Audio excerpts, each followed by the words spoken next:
Hi, hello. Before Christmas I did a video asking if anyone had any questions, and I got 5 or 6, so I thought I'd have a go at it. So first of all, you all know me from Club 100. If not, I am one of their test drivers.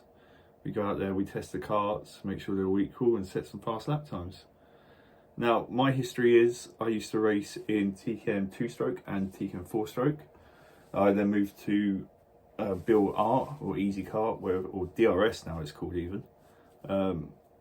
In the TKM 4-stroke, I was vice champion in Super 1.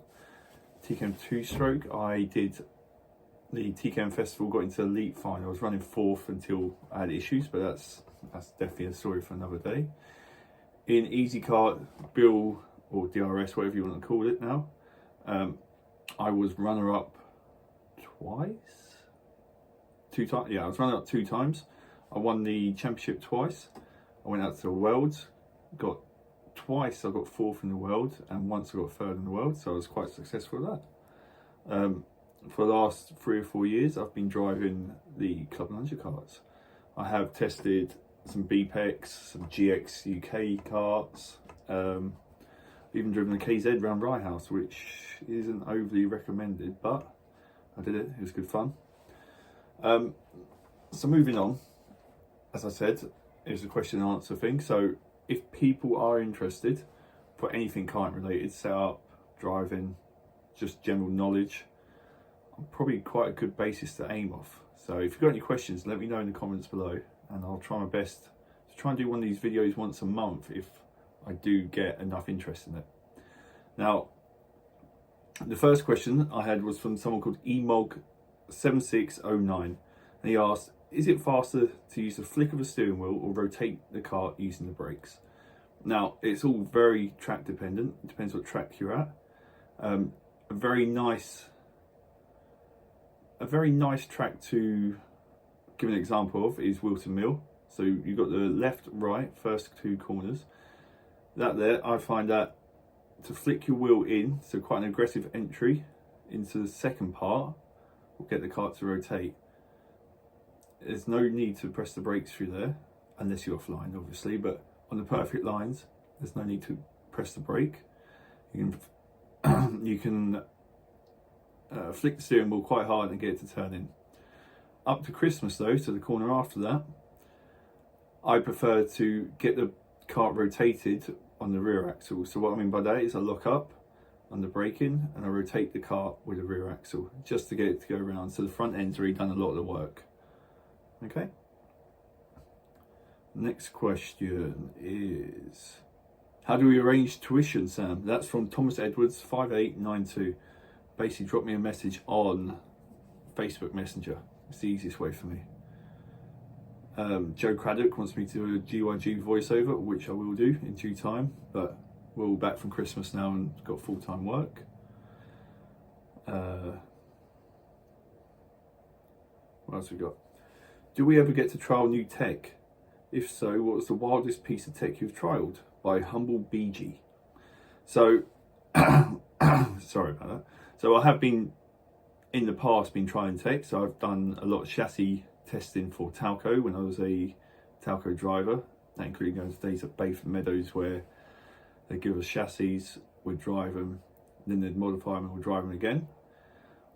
On the TKM 2-strokes, the modern Airbox, myself and James Bean, we both helped to develop that. So it used to be the black one with the Pringle tube, the trumpet on the top where you used to put the Pringle lid to cover it. So now that's moved to the clear Airbox. So we trialled that, we got it all working, and that's been very successful. I think that's been on for about 15 years, maybe more, not quite sure. Regarding testing in other karts, I've tried some stuff with Club 100, some carburetors, some tyres. We do the restrictor testing. Nothing too wild, but mainly it was mainly the chassis. So we tried one. Sorry, we tried one of the Talco chassis with a X cross frame, which was unbelievable in the wet, but just undrivable in the dry. So that was probably the wildest one I've driven.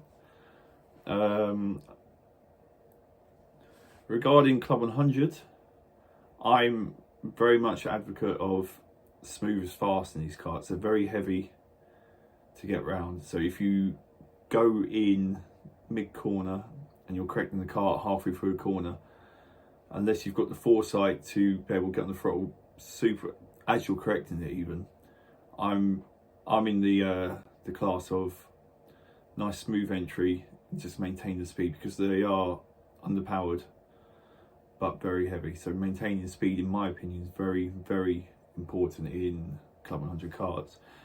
Now, if you move to other carts where you've got lots of power to play with or lots of grip, it becomes a bit different. You can be a lot more aggressive on the steering wheel. Obviously, you want to keep it smooth to maintain your speed, but you can get away with things more. Whereas Club 100, D-Max, any sort of rental karting, it's very key to maintain your speed. The difference between two-stroke and four-stroke is two-strokes, they have no bottom end. You've got no power at the bottom end. So, for example, if you're driving a TKM or a Rotax, they're very boggy bottom end. Now, you can sort that out with a jetting, but it'll still always be a point where, just through nature of being a two-stroke chassis, two-stroke engine, it'll always have bottom end bog. Whereas if you went BPEG, it's four-stroke, and it's a lot more forgiving. You have all the power at the bottom end, but none at the top end. So you can be a lot more aggressive on a four-stroke chassis. So some people might drive rental carts, your traditional rental carts, and be very fast in it, and then they jump into the two strokes, the Club 100 or the D-Max, and struggle. And that's probably because you're going from a cart with all the bottom end power and no top end to all of a sudden you're going to one with no bottom end power but lots of top end. So driving a car is very specific to which type of engine, tyres, chassis you're driving.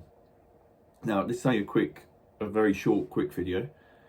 If you have any questions or you think this could be quite good, let me know in the comments below. If I get enough on these videos, I'll try and post a Q&A reply type thing once a month. If I don't get enough questions, then just totally forget this even happened. Didn't happen. Not even here. But like I said, just bear that in mind. If you've got any questions, and I have driven a lot of carts, I've driven some cars as well. Any questions at all, let me know. I might be able to help out. I might be able to give some advice. Okay, so drop us a like and subscribe if you think this series could help. And yeah, leave me a comment. I don't even know if you want to see my face next time or if you just want a voiceover. Okay, cheers.